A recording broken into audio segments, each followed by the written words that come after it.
Journey for my career started, I actually started right out of high school. I wasn't academically inclined to go to college, so I said, well, let's try the military. Became a supply petty officer.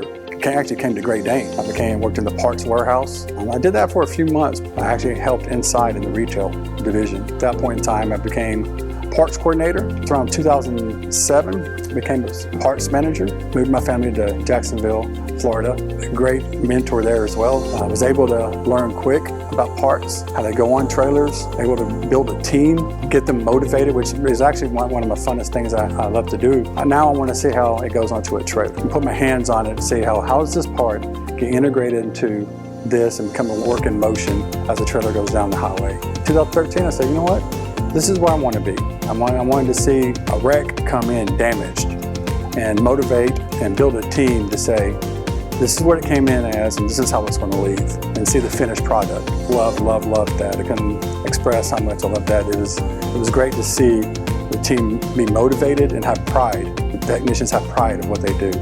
Past summer, I was actually promoted to service branch operations manager. What interested me in this industry and the current position I have is actually helping others, where more doors open to me, and now especially being an operations manager, I have an abundance of resources where I can help folks, and help them with better training, help them where we can install a trade, and help you invest into yourself. This company does a lot with giving you that avenue, because that's what we're built on. We're built on building the best team. In order to do that, we have to give them the best resources.